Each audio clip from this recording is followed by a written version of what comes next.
Cabo Verde, um país com cerca de 500 mil de habitantes, primeira Copa do Mundo da história. E o que eles fizeram ali foi de arrepiar. Enfrentaram os atuais campeões do mundo, seguraram a pressão em cima de pressão. E o herói da história nem foi um jogador da linha, foi um goleiro de 40 anos chamado Vozinho. O cara simplesmente virou símbolo de uma das campanhas mais improváveis dessa Copa. Cabo Verde caiu, mas caiu atirando, de cabeça erguida, e conquistou o respeito de todo mundo, inclusive do próprio Messi, que depois do apito final foi cumprimentar o Vozinho. Só que o fim desse jogo também deixou uma sensação estranha no ar, e essa sensação não é nova, ela persegue a Argentina desde 1978. E antes que apareça um modinho argentino...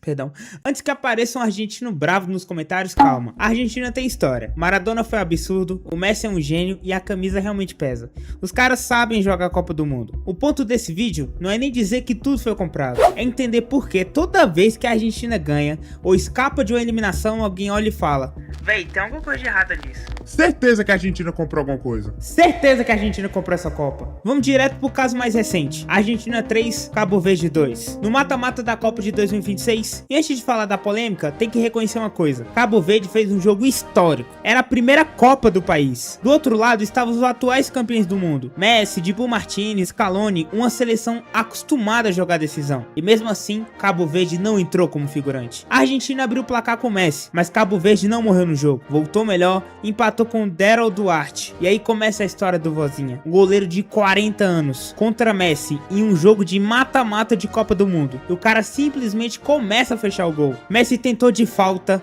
tentou uma jogada rápida, tentou cara a cara e o Vozinha parou ele em todas as ocasiões. Até que o jogo foi para prorrogação, 1-1. A Argentina fez 2-1, mas Cabo Verde empatou de novo, com um golaço monstruoso de Sidney Cabral. E por alguns minutos pareceu que o mundo e assistir uma das maiores zebras da história das Copas. Só que veio um golpe final e sinceramente triste. Escanteio da Argentina, cabeçada e desvio em Diney Borges. Infelizmente gol contra. Argentina 3, Cabo Verde 2. Até aí o drama da Copa. Mas o que aconteceu depois transformou o jogo em polêmica. O verde foi roubado e ninguém está falando desse detalhe. No último lance do jogo, o jogador do Cabo Verde sofre uma falta clara. Onde seria a falta clara se não fosse contra a Argentina? E no finalzinho do jogo, o jogador da Argentina tem que se retirar por estar sangrando. E o que acontece? Ele se recusa a ir sair de campo e ao ser obrigado a sair, ele deveria esperar ao menos 1 minuto para voltar. Mas volta imediatamente após colocar algodão no nariz e durante esse tempo todo, fora o juiz ficou segurando o escanteio do Cabo Verde, que estaria em vantagem por ter um jogador da Argentina fora. E olha que essa não foi nem a primeira polêmica envolvendo a Argentina em Copas do Mundo. Vamos voltar para a história da Argentina nessa Copa. Argentina contra a Argélia, primeira rodada da Copa. E aos 30 minutos do primeiro tempo, Messi disputa uma bola e pisa violentamente na panturrilha do zagueiro argelino Aissa Mandi. O árbitro marcou só a falta, sem vermelho, sem amarelo, nada. A imprensa e jogadores começaram a se questionar, e se fosse outro jogador, teria escapado assim também? E a polêmica ficou ainda maior depois, porque o americano foi expulso por um lance comparado ao de Messi, também um pisão, também uma entrada forte. Só que nesse caso o VAR chamou e o vermelho saiu. Aí a pergunta começou a circular: por que um lance virou expulsão e o outro nem cartão virou? Talvez tenha sido só um critério da arbitragem, talvez os lances não tenham sido idênticos, mas claramente foram. Mas quando o jogador envolvido é Messi, numa Copa em que a Argentina já vinha cercada de discussão, qualquer decisão pesa o dobro. Não dá para provar tratamento especial, mas de novo, quando o assunto é Argentina em Copa do Mundo, a régua da polêmica parece medir diferente. O primeiro grande capítulo desse pensamento é de 1978. A Argentina sediava a Copa do Mundo na época, só que o país vivia sob uma ditadura militar violenta, com um governo que queria usar aquele título como propaganda política. Na fase decisiva, a conta era simples e cruel. Para passar na frente do Brasil e ir para a final, a Argentina precisava vencer o Peru por pelo menos 4 gols de diferença. Não por 1, não por 2, mas sim por 4 gols. E o resultado do jogo foi nada mais, nada menos que a Argentina 6 e Peru 0. Você pode até achar, mas Peru na época era horrível, era muito ruim. Mas não, Peru até que tava fazendo uma ótima Copa. E com isso começaram as consequências estranhas, porque o Peru já estava eliminado. E o goleiro daquele jogo, Ramon Quiroga, tinha nascido na Argentina. Ou seja, o goleiro peruano daquele jogo era um goleiro argentino. Eu sei que às vezes não tem nada a ver uma coisa com outra, mas realmente é um pouco estranho, né? Também existem relatos e suspeitas, nunca totalmente comprovadas, de pressão política, visita de autoridades ao vestiário peruano, prova documental definitiva que fecha a questão de uma vez por todas, não existe até hoje. Mas normal também não parece, né? 1978 não parece só futebol. Parece futebol jogado dentro de uma sala cheia de generais. E foi justamente nesse ano que a Argentina ganhou sua primeira Copa do Mundo. E o segundo capítulo é o caso que nem precisa de teoria, porque ele aconteceu na frente de todo mundo. 1986, Argentina contra a Inglaterra. Quartas de final da Copa do Mundo, e o clima já estava pesado, porque poucos anos antes tinha acontecido a Guerra das Maldivas, entre os dois países. Maradona sobe disputando a bola com o goleiro inglês Peter Shilton, e no meio do salto ele empurra a bola para dentro do gol com a mão. Não foi dúvida, não foi ombro, não foi um lance interpretativo. Foi mão, claramente uma mão escancarada. E o árbitro não viu, o gol foi validado e a Argentina passou. E o mais absurdo é que Maradona ainda transformou isso em mitologia. Depois do jogo ele disse que tinha sido um pouco com a cabeça de Maradona e um pouco com a mão de Deus. Aí nasceu na mano de Deus. É uma frase genial, né? Vamos ser sinceros. Mas falar a verdade, é genial porque o lance foi um absurdo. Esse gol é tão surreal que a Argentina conseguiu transformar em um erro de arbitragem em patrimônio cultural. E foi nesse ano também que a Argentina ganhou sua segunda Copa do Mundo. E o terceiro capítulo é o caso que todo brasileiro que assistiu na época carrega na memória. Copa de 1990.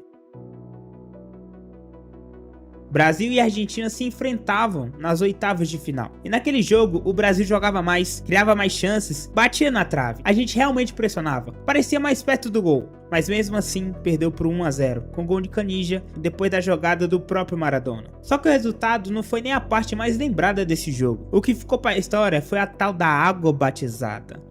Durante uma parada técnica, jogadores brasileiros beberam água oferecida pela comissão argentina. Branco disse que tomou uma dessas garrafas e minutos depois começou a sentir uma tontura e sonolência em campo. Até que anos depois, o próprio Maradona comentou o episódio na TV argentina, com um tom de deboche, falando da famosa água benta. A Federação Argentina negou, mas nunca houve uma punição oficial da FIFA. Nunca apareceu uma prova documental que encerrasse o caso, mas na cabeça do torcedor brasileiro, esse jogo entrou para sempre na pasta Argentina sendo Argentina. Até que chegamos em 2022, a Copa do Messi.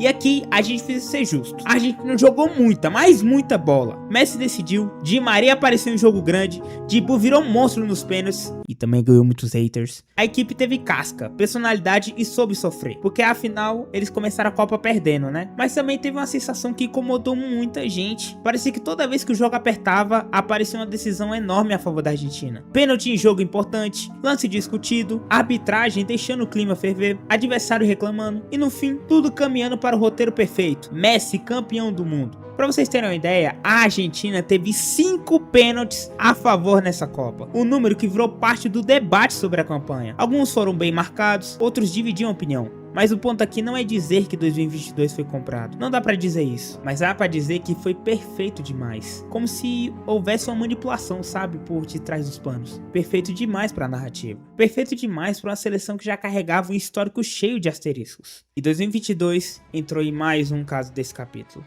Mas agora vem a parte que deixa tudo mais interessante. Porque a Argentina não precisa dessas polêmicas pra ser grande. Vamos ser sinceros, né? Porque os caras tiveram Maradona, tiveram Messi, tiveram Kempes, Di Maria, tiveram times históricos. Porque a Argentina joga bola. E talvez seja justamente por isso que tudo fica ainda mais estranho.